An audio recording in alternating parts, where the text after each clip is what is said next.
Podcast. Welcome to the One Within All, to another episode of the InnerVerse Podcast. Been looking forward to this one for quite some time. We all love a good conspiracy chat. We can't help it. It's entertaining as much as it is morbid and mind-blowing. So we have tonight probably one of the top gurus of conspiratainment out there, educating and elucidating on a variety of topics through his awesome company, Paranoid American. He's Thomas Gorence. He's creating comic books. He's creating super weird and trippy AI artwork in the video category that I don't even know how he does that exactly. There's so many things that we could talk about. I'll probably keep it brief in the intro here, other than to say go to paranoidamerican.com if you want to pick up some awesome comics.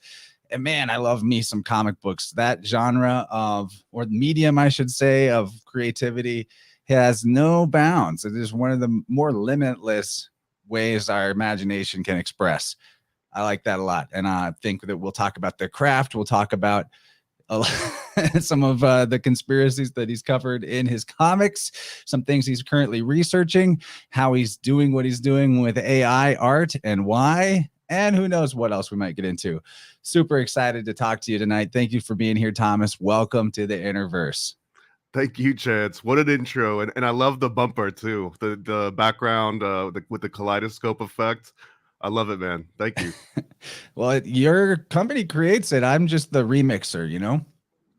I mean, that's honestly my favorite part of this kind of like modern culture that we're in, is all of like the remixing, and everyone just feels free to grab clips and remake themselves. And I know a lot of people are against that, but man, I embrace it. I think it's the ultimate form of homage. So I love you guys too. I love all of you guys.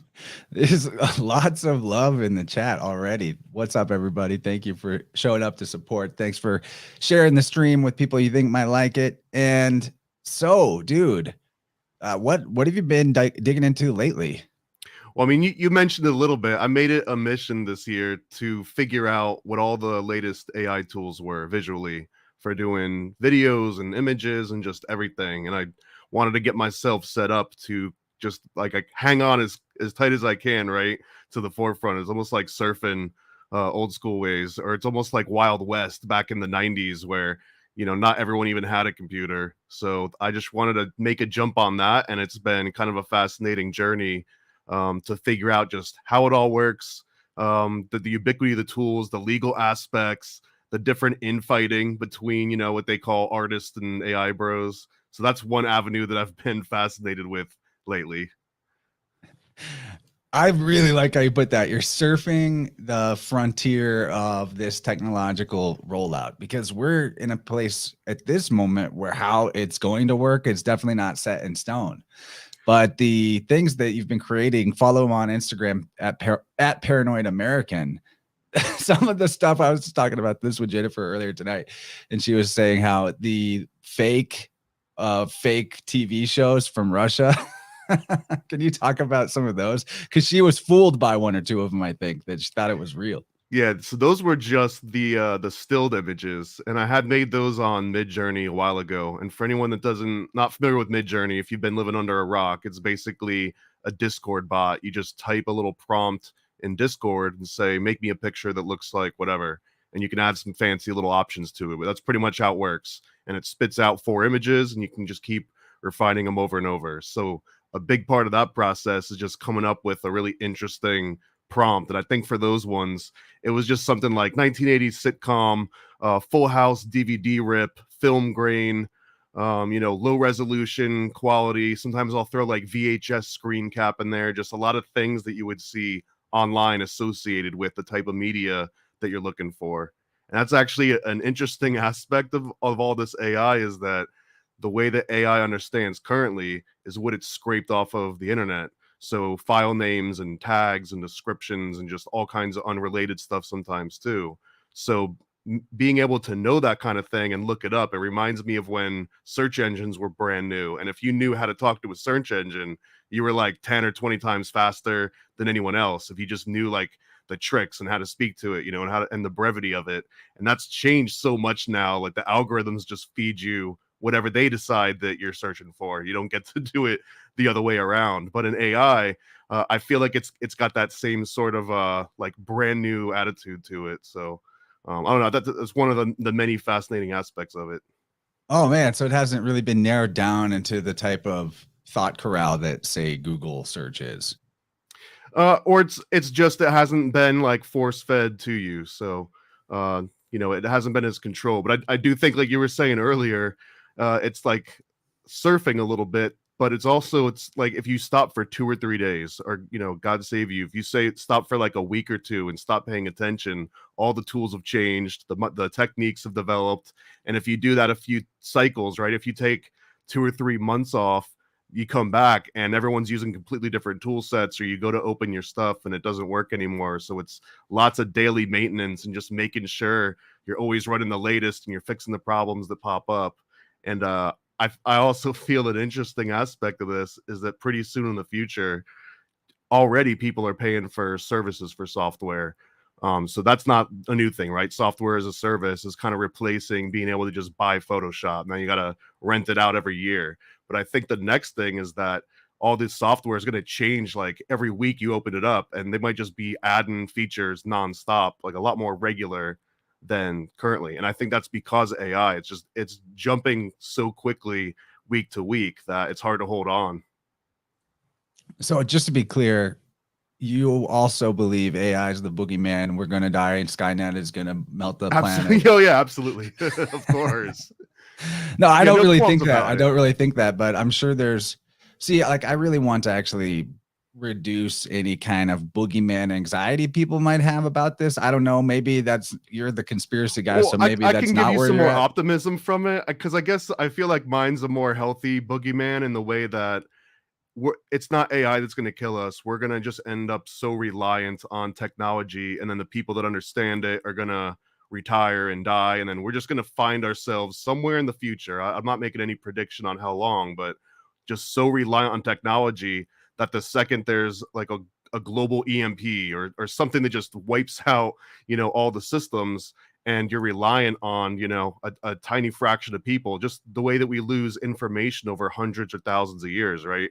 We didn't know how architecture worked until they uncovered some old manuscripts and deciphered them, and are like, oh, that's how you make a really strong column, and this is, the ratios. And that could have been information lost even longer to time. But just imagine that on a microprocessor level, where you don't necessarily have future ancestors that can try and reverse engineer it unless they also have matching technology to read it. So I guess it's such a far more abstract, we're all doomed, Skynet's going to kill us, but it's, we're helping turn Skynet against ourselves, I think.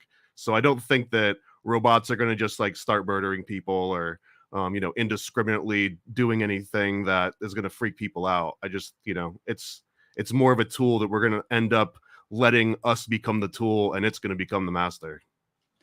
Man, I don't actually think that will happen.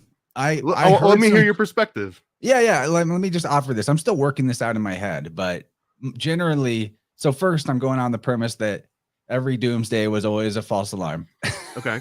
That's like, right. I mean, historically speaking, that is part of it. Like boogeymans and end times are never really all that they're cracked up to be. So looking for the perspective on how that might apply to AI and taking it out of the realm of like Terminator 2 and into maybe more of a spiritual perspective, right? So this rhetoric is maybe like cobbled together from other people that I've heard talk about it a bit. And my conclusion currently, I wouldn't say it's a conclusion, but where I'm at thinking about it currently is that if you look at logic-based computing and algorithms, right? I mean, it's a system of a language of logic that leads it from input to processing to output. So logic, in a sense, is like the yang of yin and yang. It's chaos and order. Right. and ultimately, what I think is that we've been fed for a long time a bunch of BS, that logic is dangerous, that logic taken to its conclusion is like somehow dehumanizing or inhumane. when in fact, I personally think, especially in the sense of like yang being the light and yin being more of the chaos or the dark and the feminine, that logic is actually the best thing that we could ever have. Logic is what brings us out of chaos and into some kind of semblance of coherence and order and harmony. Yeah, And so no argument here. Yeah, 100%. no argument yet, right? So if AI, which we know isn't really AI, at least in my opinion, is probably not AI in the sense of like it's actually thinking or it's actually conscious. We're just using this as a shorthand term for complex algorithms that have sort of learning capacity in a sense. But they're not learning the way we're learning, but they're learning through. I feel like to debate on that particular topic would be far too philosophical as to like, is it? Yeah, Well, it doesn't need to be conscious in order to be intelligent, I would say. Yeah, and we could. I would like to actually take that tangent too, but like to finish my thought, because I know I'm going along with this, is that if AI was truly programmed with clear logic, then wouldn't that logic only lead to good and to coherence? And that if it's programmed with, because I think that the anti-logic thing is part of the overall feminization of society towards a communistic, collectivistic situation. And that if we have a system that operates on good logic, then good things could come out of it. But if it's functioning on some kind of like broken logic, broken woke logic, you know what I mean, then it's going to self-contradict and it's not going to work that well. So for the things to refine and improve how they function and work better and better, and even if these systems start refining themselves, it's going to be with logic. And that's like a yang energy. That's a light energy. It brings awareness. It brings consciousness in some capacity. So I don't think that it's bad. I think that there's a good outlook for it overall. And if it is programmed illogically, it's probably just going to sort of self-destruct or self-impede. I don't know, man. I think we can go back and forth on this a little bit at least. I'm good with that. So, okay. So I'm not claiming to know. This is just where I'm at. And this isn't a debate. We're thinking out loud because this is an interesting new frontier, right? So the yin and yang thing, it disturbs me a little bit to compare that to AI, because I almost feel like the yin and yang, not to be woo-woo, right? But it almost feels like that's an organic energy source, and that if the source of the chaos in that yin and yang is that you're frustrated over technology that's like working against you, I don't know if that's the same as just like the natural chaos. Maybe it is. Maybe it's the same sort of force, just brought about through some new fancy tool that we've got. But the other aspect of that I think is more interesting is that talking about good logic is, as it's almost as abstract as good communism, right? And every time someone's going to try it, it's going to be like, well, it wasn't real communism. It's going to be the same exact thing where, oh, well, that algorithm wasn't the right one. But even scarier than that, and I think the most important point, is that with AI, we've kind of inverted our control over technology. So up until AI starts getting a huge boom over the last decade or so, especially in consumer market, but before then, it's like programmers sit down, they decide how to design the system, they put the code in, they put the logic in, and they kind of figure it out. With AI, and I'm not talking about going to AI and asking AI to write code for you, but I mean just any sort of AI model that you train, at a certain point, it takes over and you are trying to figure out what it's doing. You're constantly trying to like reverse engineer and figure out, because if you imagine a visual aspect of this, if you were to train someone on how to use, your normal tool set, if you were doing a podcast, I'm sure you've got a handful of equipment and cameras and microphones, and you got to know where all the dials and everything are at to get to a place really quickly, right? And that's kind of like you dialing in just the perfect setting for whatever practical use you're trying to do. Well, these AI training models, they literally have like 13 billion little dials and knobs that they can twist, and they know how to set them all to the exact thing to make, make a voice sound a certain way, make a picture look a certain way, write a paper a certain way. That's essentially the product of it knowing how to spin these 13 billion little dials. And when I talk about 13 billion dials, just imagine like a three-dimensional graph to us, and how hard the fourth dimension and the fifth dimension, and if you've ever seen those videos where they get into like the 13th dimension, imagine like 14.3 billion dimensions and what that would look like and how you would interact with that sort of an algorithm or a formula. And I just feel that it's outside the realm of anyone's brain, aside from maybe some future people that figure out or you know, have another quantum leap. But I don't think that a human being could ever keep, you know, more than a billion or even close to that different concepts in mind at one time. So the point being is that we're kind of giving over the keys, like AI has taken the car keys away from us and now they're driving. And if there is some kind of woke, you know, logic put in, or just any faulty logic, it might not even be because someone sat down and was like, I'm going to put this woke rule into the system. They'll try and train it that way, and it might react that way. But just like Rockefeller medicine system, right? It's like it treats the symptom, and then all of a sudden 4 or 5 months go by and you're like, oh, that doesn't look good. Like, why is my leg swollen? Is this a problem now? So I feel like we're going to have those sorts of issues to work out in these, once everyone gets reliant on Chat GPT or whatever, you know, fill in the blank. And then all of a sudden someone adds a special rule and it doesn't act the way that you'd expect it to. So, and we're talking in the next year, right? I think if you extrapolate this to the next 10 and 20, that's where it gets more interesting on where it can go. Okay, man, you're making a good case for, you know, a little concern into this wide range of the unknown. But with the dimensions thing, so there's so much fluffy talk about dimensions, but when you just kind of get down to the definition, we're talking length, width, height. And in my opinion, in terms of, you know, using precise language, dimensions, we're talking about these measurable qualities that connect to each other. Correct. And then when we're talking, then imagine there's like 14 billion of those connections. But is that really dimensions, or are those just variables? Not, well, don't get me wrong, that's a lot of variables. I'm using that interchangeably, but Yeah. it's a dimension in the sense that X, Y, and Z are 3 different variables. If you were to open up a 3D program, right, that's how you would interact with it. You'd have a variable for your X, Y, and Z. And then for your X, Y, and Z rotation, you'd have a different variable. So now you've got 6 different parameters. Well, imagine 13 billion of those. And it's not just the amount of parameters. I guess the interesting part about AI is that it understands all sorts of relationships between those billions and billions of parameters in ways that we don't. Like, you might recognize, oh, someone's got, you know, pale skin and they're sweating and they've got bags under their eyes, maybe they're sick. I mean, great, you were just able to put together, if I'm being generous, like maybe 100 different stimuli. If you count, you know, you notice the blood vessels and that's how you know their face was pale or not. But let's say it's like 5 different things. Again, if you take a computer, it might be finding like 20,000 different patterns that it's recognized that has to do with things that humans don't even know what to look for. It might just figure out that, like, you know, I'm just going to make things up, but the direction of your hair and the color of your shirt means that you're probably, you know, this kind of state.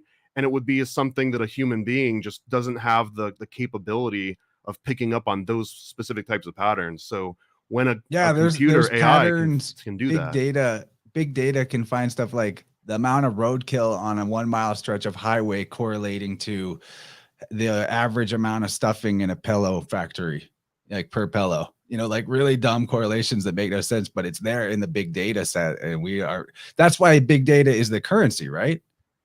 It is. Yeah, that's a great point. And now the new currency is going to be on top of the data itself, but being able to crunch that data, which is why you see like Nvidia stock shooting through the roof, because everyone's gobbling up their GPUs to do all of this AI training. Yeah. So all that's in the mix. So I think, like, my personal, this isn't really maybe a theory so much, but it's a feeling that with how this technology has gotten to the point it's gotten, are we looking at humanity externalizing our capacity to create in a sort of, the word would be omnificent way? Omnificent meaning creating all, or containing all creative capacity as carriers of the divine spark, what have you. That are we on this road of externalizing further and further our capacity to do it ourselves from our own imagination with our own hands? And is that a pendulum that reaches some kind of apex Is that what the singularity means?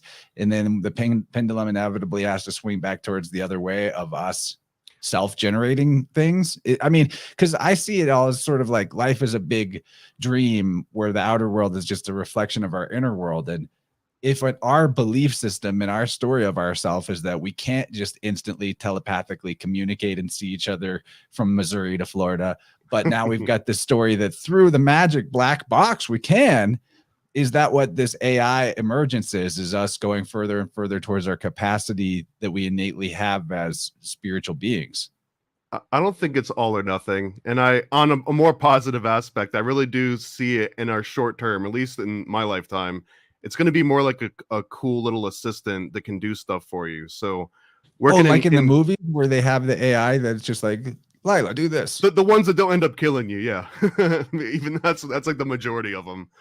But like working in comics has an interesting correlation to this, because I've heard arguments before of, oh well, if AI does the artwork, then everyone's going to forget, or no one's going to want to care to draw or do anything anymore.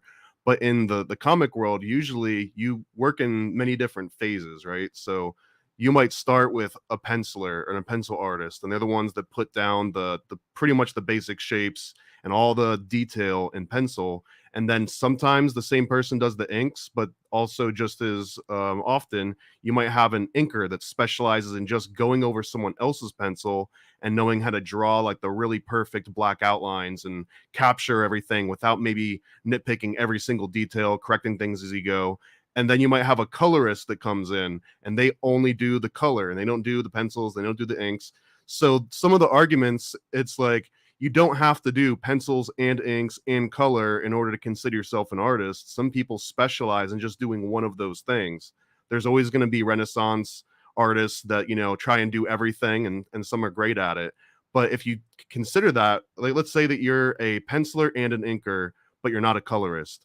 I mean, you very real can now use AI to do your coloring with pretty much consistency. The same thing if you're just a penciler and you want to figure out how to ink it. I mean, that's always kind of been possible. But now it's really easy to just, you know, scan some of your pencils and then have AI create the inks from it. So, but it, like, that doesn't necessarily get rid of those jobs. It just means that the people that normally would have had to not make a project because they didn't know a colorist, or they didn't know someone that can do some aspect of it, now they can do a solo project, or they can teach themselves how to do those extra steps. So it's a blessing and a curse in some ways, but I think ultimately the people that use it as a tool to help themselves are going to be a step ahead, versus if you just, you know, shun it or if you ignore it, because pretty quickly it's not going to be the same kind of job market. I think it's going to be who knows how to talk to AI the best, just like in the 90s, who knows how to talk to Google the best to find something, so you don't spend 40 minutes trying to look for something versus someone that could find it in 30 seconds. It's going to be something very similar to that, I think. It's going to be weird, but it's always weird, you know, the further we go into it the is story. Always weird, yeah. Like everyone started forgetting all of their friends and family's phone numbers because you had it built into the phone, right? Yeah, and I still remember high school friends' phone numbers. 725-7999. Because you probably had it on your wall or written somewhere, and you just always like were calling it a few times a day. Yeah, man. It's interesting how memory is so much greater than what we give it credit for. And that's part of what I mean about the externalization thing of our capacities into hard drives and even into books. Like the Druids, for example, originally they were not interested in keeping their esoteric doctrines in written form because it was important to them for their initiates to actually exercise the capacity of their memory. And as somebody that's learning a new language right now, kind of for the fun of it and the interest of it, it blows my mind that we don't just do that regularly. That there are polyglots out there that have, you know, 10 languages under their belt, and you can remember all that. And to me, it's proof that there's not a hard drive storage space capacity in the brain, but it's more of a subtle energy thing. Like our field is our memory in a way. But where I wanted to go. You could almost say that, like every time you learn something, it's like you're adding another dial to your machinery, just like the AI's got, you know, the 14 billion that I keep throwing out there. it's and you've got like an unlimited amount of little dials, probably theoretically, you know what I mean, in the human brain, and it's not like there's limited space for them, so you can just keep adding and adding to them. Yeah, yeah, exactly. We're that's what I mean about how AI is starting to become the mirror to our limitless nature, which is cool in a way. I think I see that the future things improve. There's obviously things get bumpy. I'm not a progressivist. There's ups and downs, and it's fascinating how we lose track of, for example, the architecture. We don't know how things were built that our ancestors did. Like, fascinating to think that there's a future where the stuff that we're building right now still is around, but nobody knows how to really rebuild it or change it. Yeah, All that's that's a good fascinating. point. Like if right now every single, architect across the world was like, "Oh yeah, of course we know how they built the pyramids." Everyone knows that. You learned that in, architecture 101 class as a freshman, but we don't have that. We've got almost the opposite of that. We have so much, even archaeology itself and what we know about science seems to change every decade. And if you ever go, more than 3 or 4 decades, it's like, "Oh, how could anyone have believed any of that?" So with that amount of knowledge constantly changing, constantly being lost, it's scary once it gets more compressed and that knowledge, like you're saying, it gets externalized, like what happens when AI starts running itself and we're just like, the thing seems to be running itself fine, and no one needs to do maintenance on it because it knows how to do its own maintenance better than a person would. Essentially, we just become the guys that stand next to the machine ready to pull the plug out if something goes real crazy. Yeah, I mean, it applies to all kinds of fields. Like, modern electricians don't really have the same know-how or understanding of electricity and circuitry as maybe their contemporaries would have 50, 60 years ago. And it gets weird. You hear like you hear stories, or if you look into it, especially in bigger cities, that particular, using it as an example, electrician, that particular trade has gotten sort of devolved to the point where the bad jobs are done, and like hot electricity will just be piped to a sidewalk, and someone walking by in New York City will just get zapped, out of the blue because somebody didn't ground something properly. And that could be, that could apply to AI in the future as well, that Well, we that's a good don't really. example of where AI might have done a better job, and then it also becomes a much more interesting conversation if AI makes that mistake. And then it's like, uh-oh, now what do we do? What happens when AI ends up being just as clumsy as people? Not that I think that that's the end result at all, but it's a very real possibility. Now, so another thing with your AI forays is into the video aspect. And this is one thing I haven't played with, or I'm not sure what tools are out there for it. Maybe you can elucidate some of that. But it has this feel when AI is generating video of being like each frame being a potential of what things could have been, and then it jumps to the next potential and then the next potential.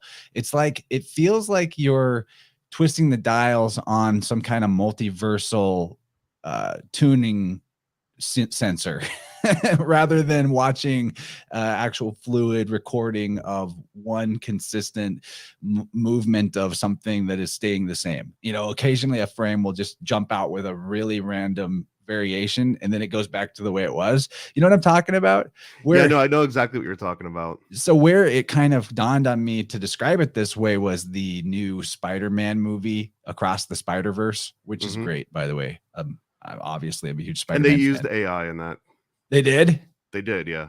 Okay, so maybe you know a little more about it than maybe, and you can tell me about it. Because at the beginning, they're doing some like title credits or sequence like that, and it's flipping. It's animated in this feeling like the way the AI animation feels, how it's kind of just morphing rather than moving, and it's morphing between alternate universe, parallel reality versions of the same thing, that what it is you're looking at there. And that's when I realized, like, could we describe how AI generates moving images more like a stringing together of potentials rather than a fluid recording of motion? Yeah, I mean, you're describing that jittery effect. I don't want to get like I can get really technical on this, so I'll keep it somewhat light. But No, essentially, technomancer us, dude. okay, all right, let's technomancer it a little bit.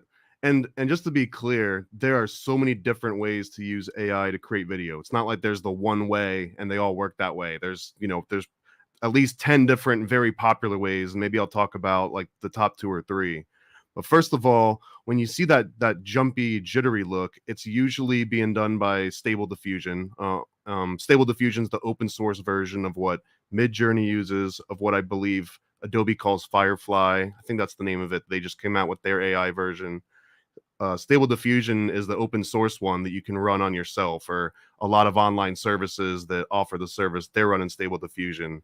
And if you imagine a picture that you might see that's like really blurry, and there's ways that you could bring a blurry image into Photoshop or other software pre-AI, right, where you could make like it look sharper. So if you had a somewhat blurry picture of someone's face and you run some denoising filters on it, the face gets a little bit clear.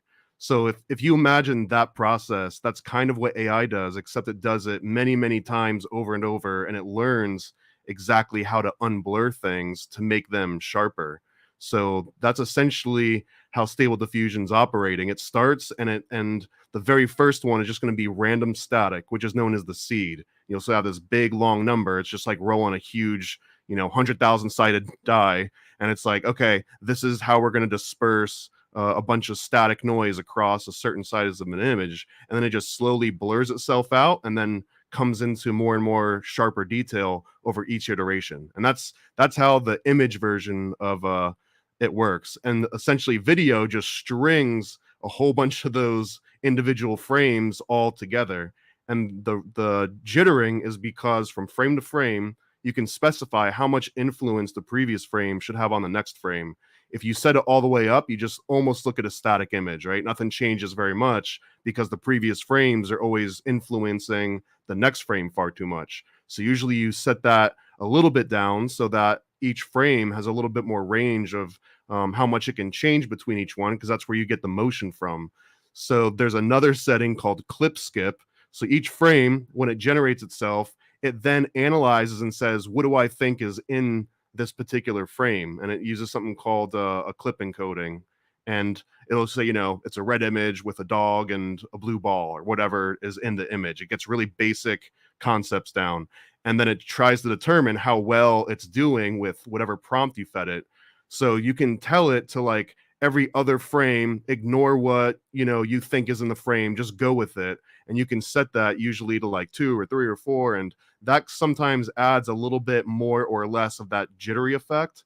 And then there's a value called CFG, which doesn't stand for configuration, but CFG, that's kind of like how wild do you want to get between frames? Do you want to keep it look fairly the same, or do you want it to look, really completely different? And that's when you can get the ones that almost look like every single frame it's like living and growing and demorphing into other stuff. That's usually when you crank that CFG value up a lot higher than normal.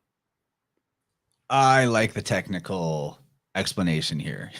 so does the audience. Thank you, Technomancer Thomas. so that's regular Stable Diffusion, and there's tools. One's called Deforum, which is a really popular one, and that does a lot of that work. On frame 0, I want you to have a picture of a dog, and on frame 300, I want you to have a picture of a cat. And then it'll just be smart enough to kind of start feeding prompts every single frame between 0 and 100. Like, okay, give me 1% dog and 90% cat, or whatever the delineation is. It'll slowly start adjusting that for you, and you can add parametric, ramps and fall off, so it's not just completely linear, just kind of like if you're doing crossfades. So imagine doing like crossfades, but on a whole nother level where it's not just the opacity that you're bringing from 100 to 0. It's like the influence of this detailed description of things that you want, and individual elements within that description can have all their own little weights and little sliders. So that's Deforum. And there's ones that are even more interesting. There's one that basically the model was trained on someone that took a bunch of frames from movies and documentaries and scanned it in like it was an image. Imagine just like a grid, like 12, a 4x3 grid of stills from a movie. And then you tell a computer, here's what a 12 grid of images looks like from a movie. And then you say, okay, now make me a whole bunch of those things. So it spits out, what it understands as frame to frame sort of motion, and it gives you a completely wild, result, because it's not really knowing what motion is. It's just learning from all the stuff that you fed it, and then you cut up the images that it produces and turns that back into a video. And that one has way more of like a handmade, almost like ransom note, like original South Park effect, where everything maybe like shifts a little bit around because it might not be completely centered.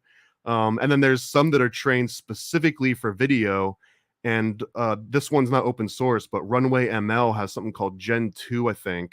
And that one is extremely good at consistency. If you've seen those ads on Instagram or elsewhere where people are like turning themselves into clay or turn themselves into paper, and it's got a lot of coherence with less of that jumpiness, it's probably Gen 2 from Runway ML. Man, the possibilities, when you're talking about how it starts in this sort of field of unmanifest potential and then focuses in and sharpens up, it's weird to consider how that is sort of like your eyes adjusting to a new light setting, going from, how things will be blurred, and then, they kind of start to come into focus, or they're dim and they start to come in.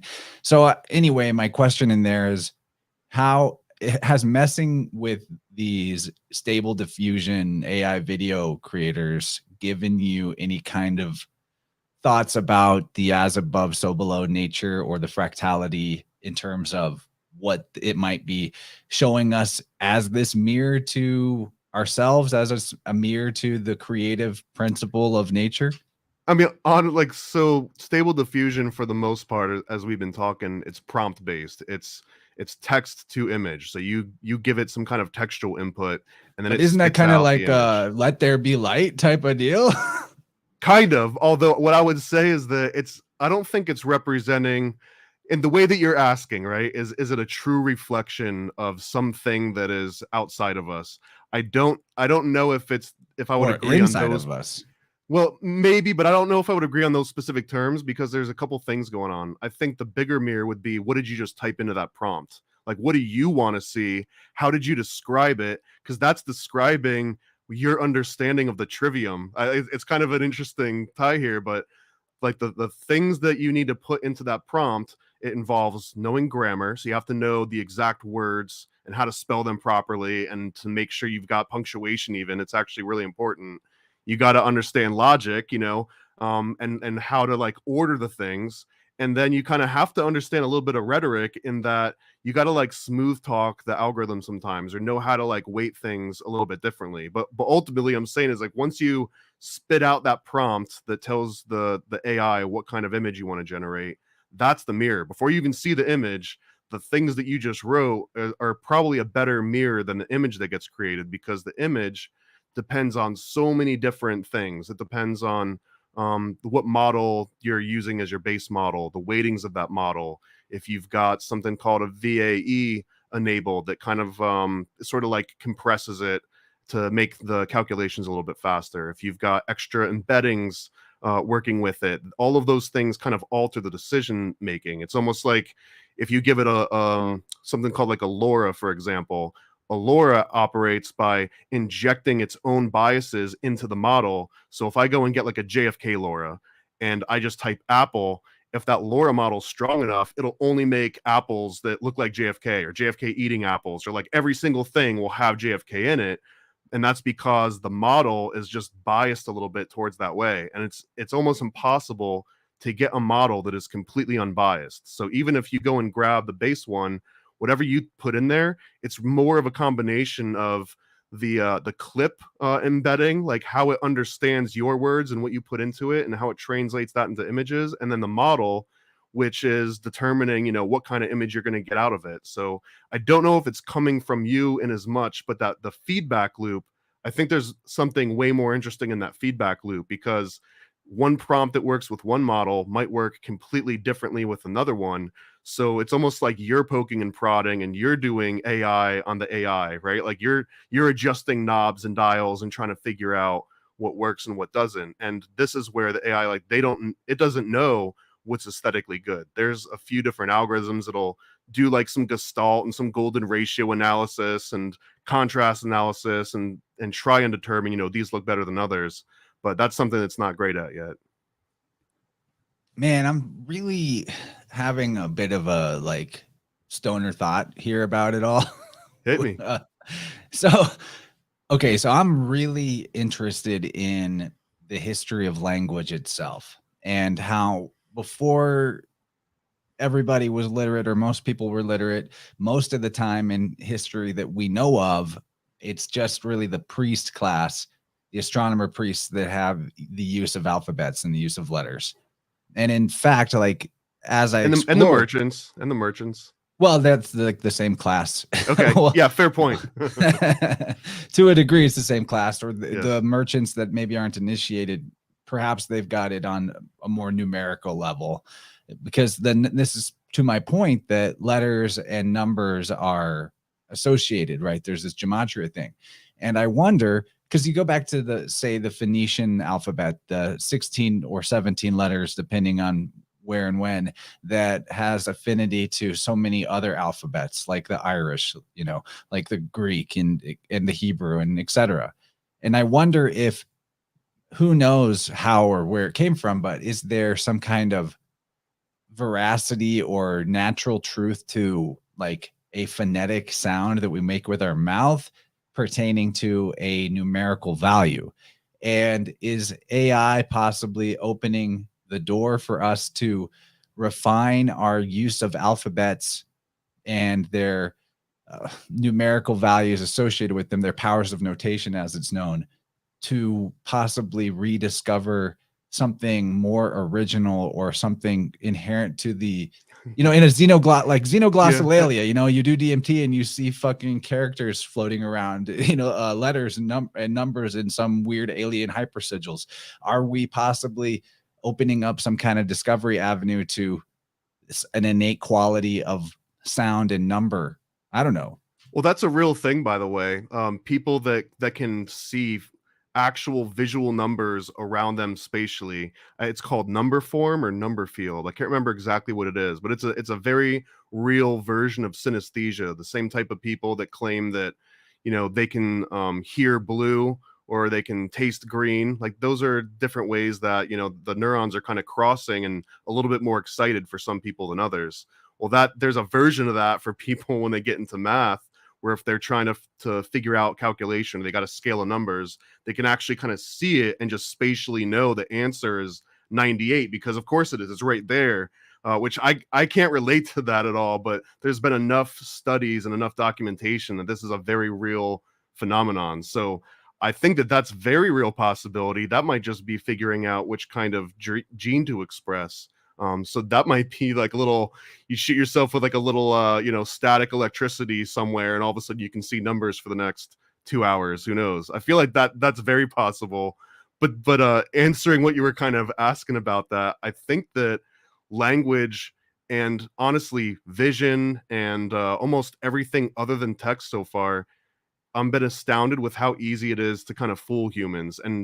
And not just that we're idiots. It's the same statement could be made with, like, I'm very impressed with how quickly AI can make convincing sounding audio, images, video, sometimes text, because it kind of like makes me feel humanity is a little bit less creative than we thought we were originally, or maybe we all just thought we had these badass 16K eyes and, oh man, everything's so crystal clear.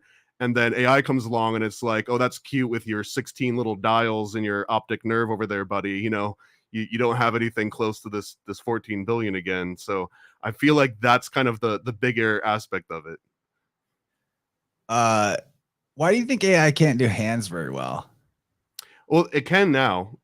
Really? And one of my favorite responses to that one is that that's also usually the hardest thing for an artist to get right, our hands. You know what I mean? But right now you can use something called ControlNet, and ControlNet has a bunch of different modes to it. So this is how, and I can show you in a little while, but I've got like some coloring book pages that were just black and white art from the original artist in my cryptid coloring book, and then ran those through some AI programs. And I've got realistic ones and cartoony ones and 3D ones. So I mean, there's a lot of cool practical uses that you can run this through. But with ControlNet, there's one called OpenPose, and if you just provide, it looks like a 3-dimensional stick figure, but every single limb has a specific color associated with it. So like the right shoulder and the left shoulder are different colors. And it even shows you where like the eyes are going to be and where the ears are supposed to be oriented to the eyes. So you can get a human body in the perfect pose so that when you go and generate something, they're standing in the exact pose that you want them to, even if the proportions are like wild, you know? So on top of that, they have one that it's an extension with hands. So in addition to this little colored stick figure, it'll have little hands with a little segment for where every single joint needs to go. So if you're using ControlNet with all the bells and whistles and OpenPose and the hand extension, then hands are not an issue.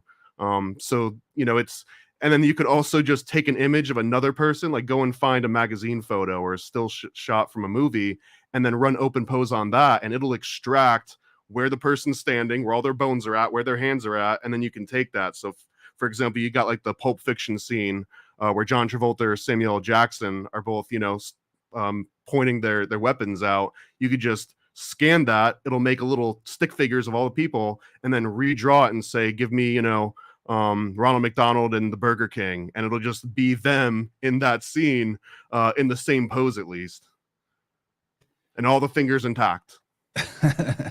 Oh man, Carrie just put about the language thing, a really great comment in the chat. People have come out of comas speaking a different language. That is true. I don't know if that is totally true. Has this working with this type of stuff influenced your dreaming at all? I don't know if I would say that. I'm sort of a hard one to figure that out because I've actively been doing lucid dreaming techniques for the last 5 or 6 months, which kind of coincides with me going hard into AI. So I guess it would be hard to disprove a correlation there. Some kind of correlation. I don't know if I want to give AI any of the credit for that, but maybe. No, but you could, maybe there's a reflection there though. That's fascinating. Well, so because lucid dreaming and what you're doing with AI is almost like 2 versions of a similar thing. It's a good point, man. I haven't thought of it that way, but doing reality checks, like you know, right now, you know, I'm gonna go grab a glass of water. Okay, my hand didn't go through it, so we're in reality right now.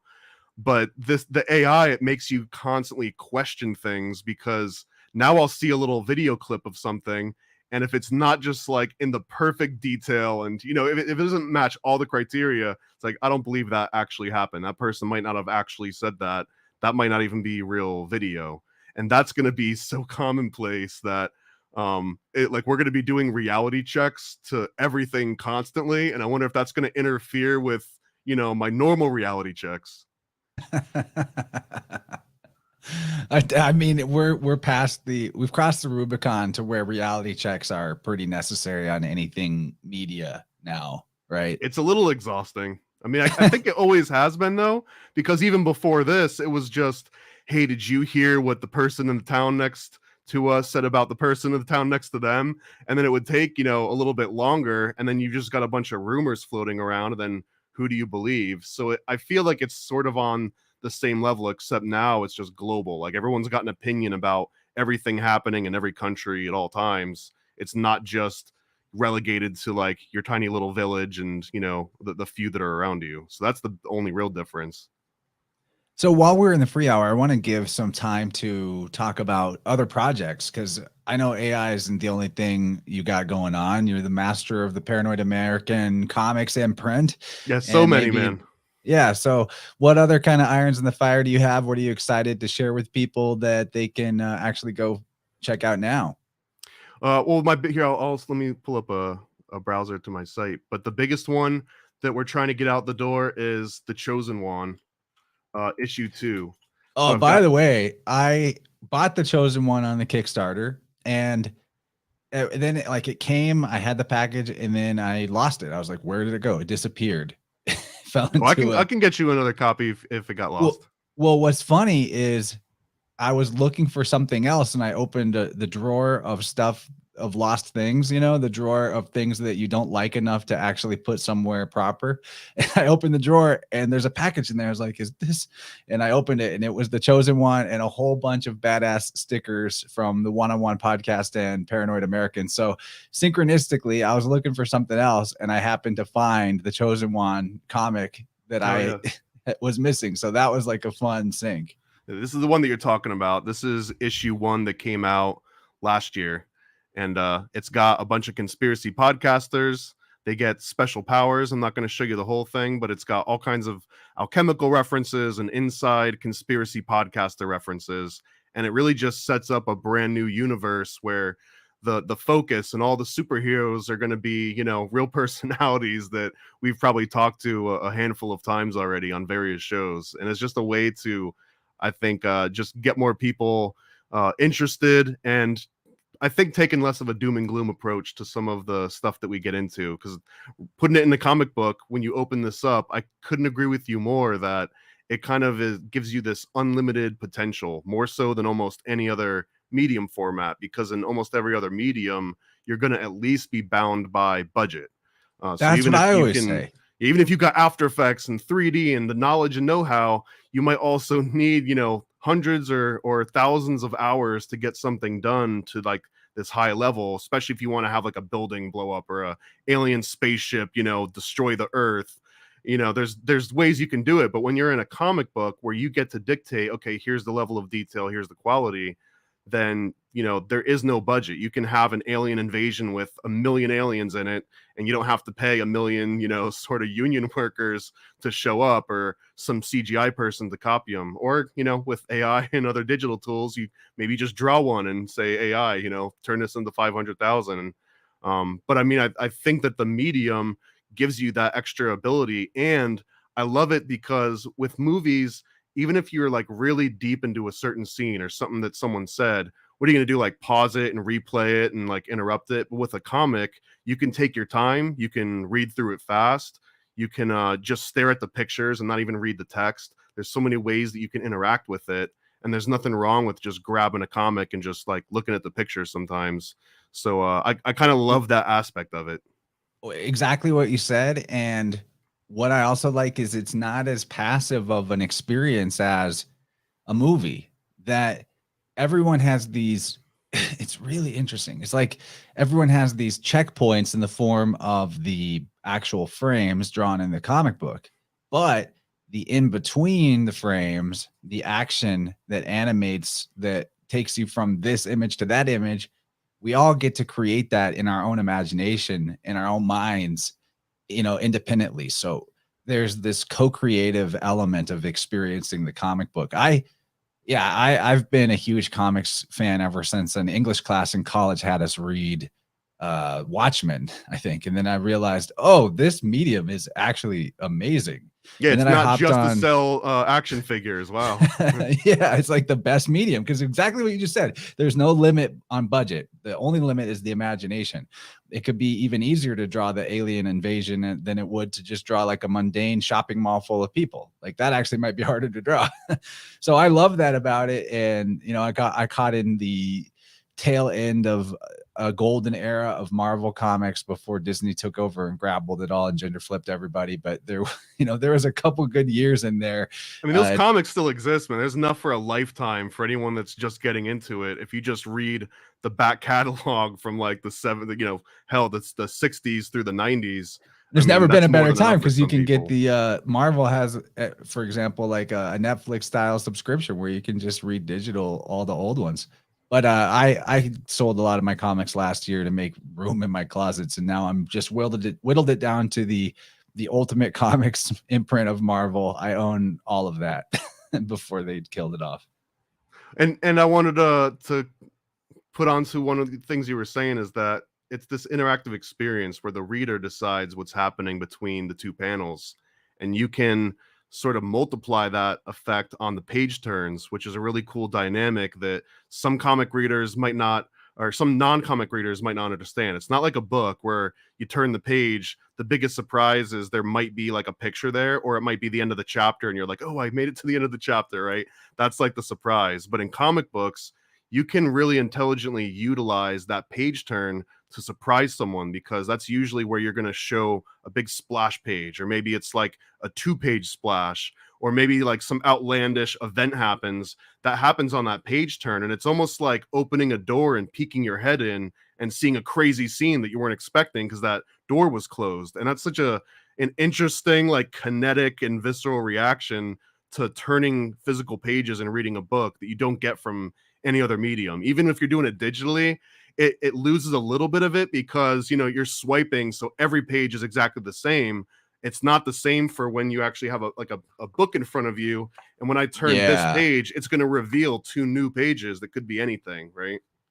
Yeah, and you just can't help but taking it all in at once in this sort of peripheral vision thing. So it's just fun. Yeah, it's people out there that never really dip their toes into the medium. There's something for everyone and every type of interest, every type of story in that medium, and probably done better than other mediums in terms of the impact and the immersion that you can feel with it. So that was Chosen Juan 1, and right now on paranoidamerican.com, I've got my site pulled up if I can share, yeah.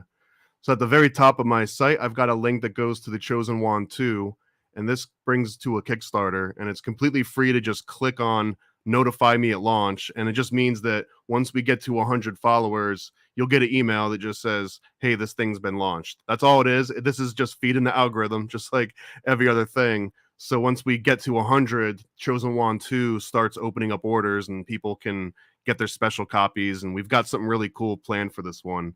In addition to that, I've also got a comic at nasacomic.com, which is stands for Never a Straight Answer, and it's the same deal. This one's really close too. It's just at 69. So another 30 people just get notified. I'll release this NASA comic, and this is one of my favorite ones that I've been working on for longer than I want to even mention. But I've got a review copy here that's got my little handwritten notes from my girlfriend's notepad. So it's like little cat mermaids. But this is an amazing comic made by 3 different artists. Took about 3 or 4 years to put together, and it's got almost every single inside Stanley Kubrick reference in here. It's got everything about like the 3M back projection screen. It has a whole side plot about his telepathic cat Polly, which is a very real thing. Look into it. So that one's at nasacomic.com. And this one I'm really hoping is going to be the one that kind of puts us on the map, because I feel like it just touches every different sort of pop culture and an interesting aspect of it. Like, look at this one right here. It's Stanley Kubrick talking to this general, and the general is essentially offering him money if he can just, you know, fake these moon landings. And Kubrick's thinking about all the cool stuff that he can do with that money. So, but I mean, this is the ultimate love letter. See, that's what I love too, is like comics have the ability to portray the internal world of a character better than anything. You know, that bubble of imagination coming up off and showing all the other Kubrick movies. This is great art, dude. This is really good. And apparently Stanley Kubrick was also a chess master. So we've got one where he's hustling the astronauts for their lunch money by playing chess. So I'm really happy about that one coming out. Man, let me just see. I got there's a pamphlet. My first one. This is my pride and joy right here. This is the MK Ultra pamphlet. It breaks down the entire backstory of MK Ultra. I know I've probably sent you a few of these already. It's like one of those. I actually don't have that, but it's like one of those. It's like a chick you're going to hell unless you accept Jesus today. That's exactly what it is. It's the exact same size, everything. Like it's got it down, even to like the font type and everything. So this is the first one, and you can find this at mkultracomic.com, which just brings you to my website.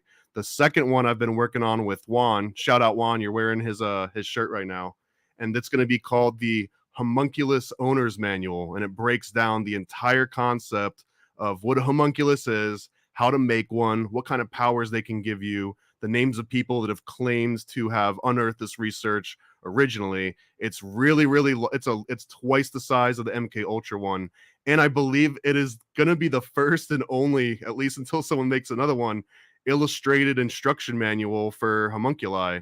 Everything else up until now has been like some old alchemical text that you kind of have to translate Latin. So, you know, Juan's gone through the research and done all that for you, and then I help put together, and you know, we help the artist craft the images for it. So that one I'm really excited about, and if that one pulls off, we might start offering a kit to go along with it. So like you could just order a pamphlet Like and a sea kit, monkeys. exactly like sea monkeys. Yes.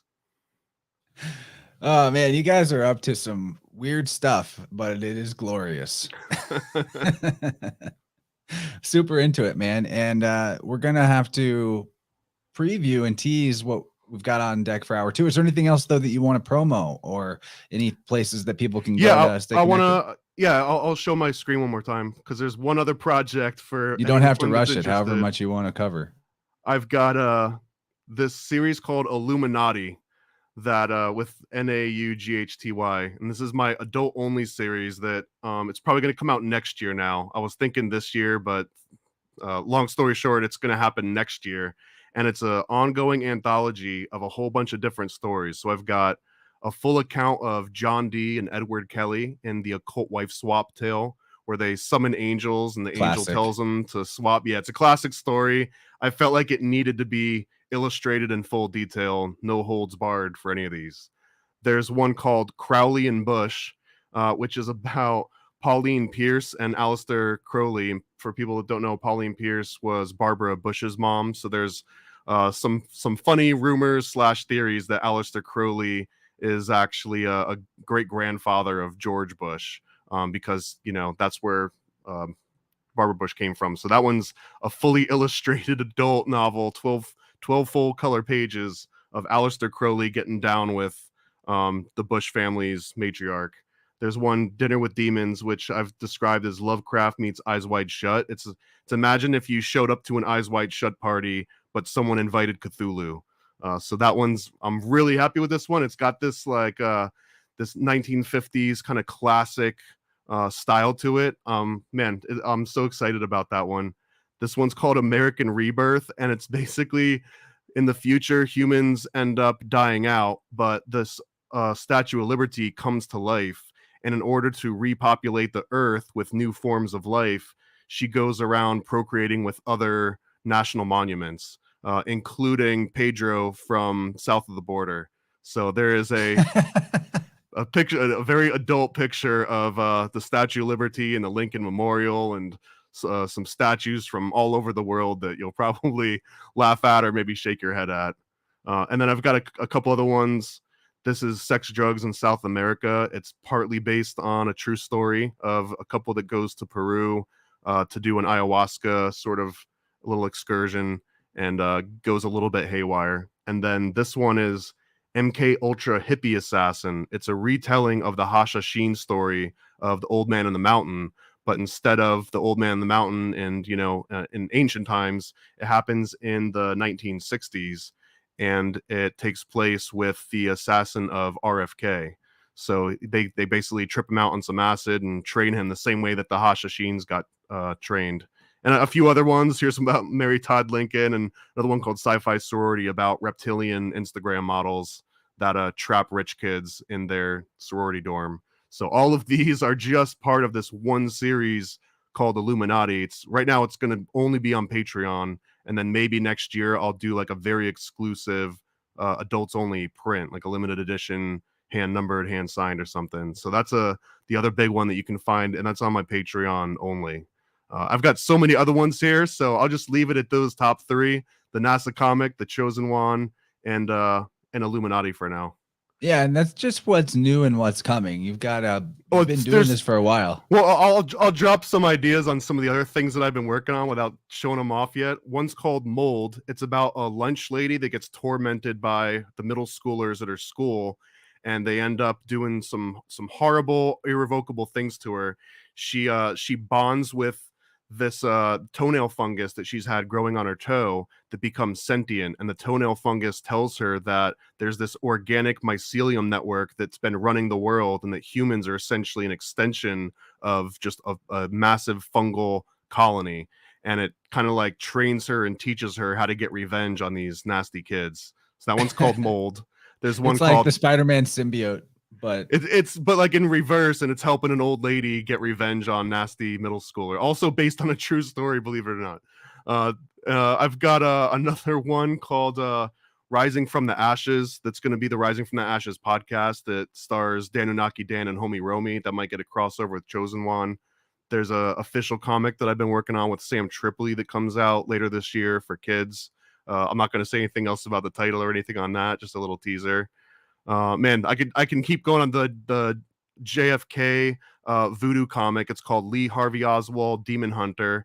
It's got over 100 pages done, like penciled, inked, colored, but I need like another 60 pages until the whole story's done. So that's going to be coming out pretty soon. So it's just going to be nonstop brand new material as soon as I can just get a wrangle on everything. Man, well, I just got to congratulate you on the hustle and the manifestation capacity that you seem to be currently holding. There's a lot of things at once there that are gestating, formulating, being delivered, and etc. So well done, man. People can check it all out at paranoidamerican.com. I appreciate that, man. Yeah, thank you so much.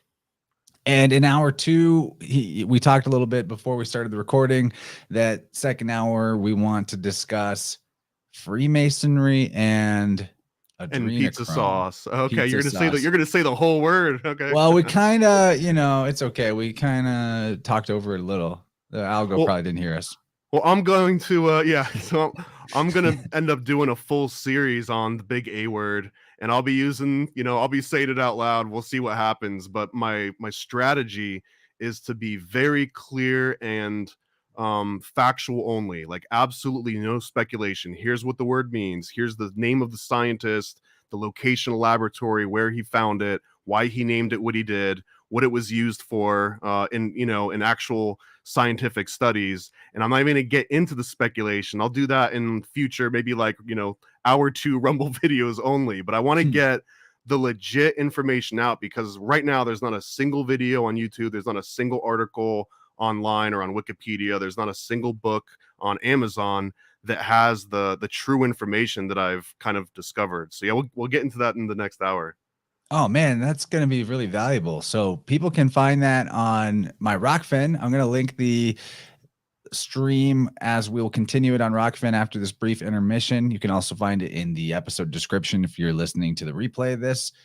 And I'll also upload it to my Patreon right after the stream if you're a Patreon member, not on Rockfin. But would love to see a lot of you hop over and join us for the premium second hour. And also make sure that if you want to get a tuning with me, to go over to my website, InnerVersePodcast.com/sound-healing. We are getting pretty far into July in terms of bookings and availability no longer being there. So, if you want to do it before August, come get a tuning, hit me up. That'll be awesome. It's really effective. People are coming back for more. I'm really happy to be able to be of assistance with that. It's really something without going into too much more on that.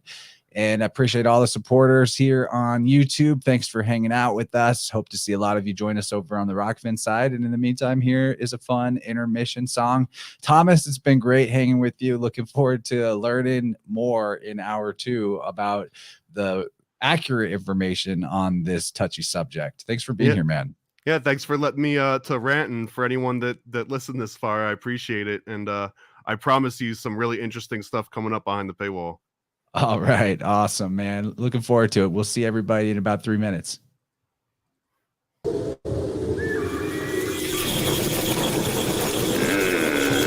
sure this will taste good in the morning. Ooh, there it is. I've been looking for you.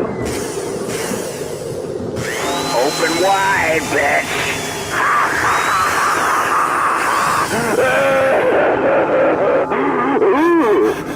Yes.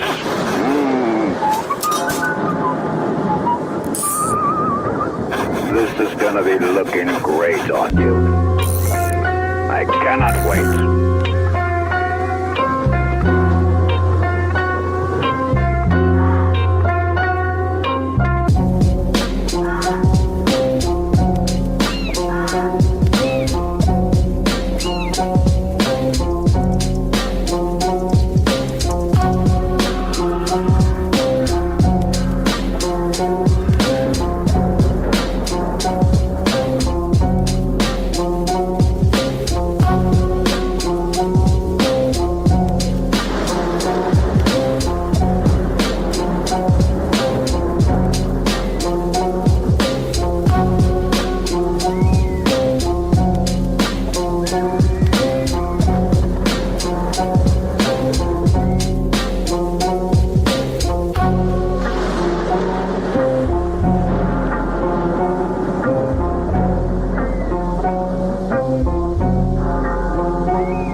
Peace.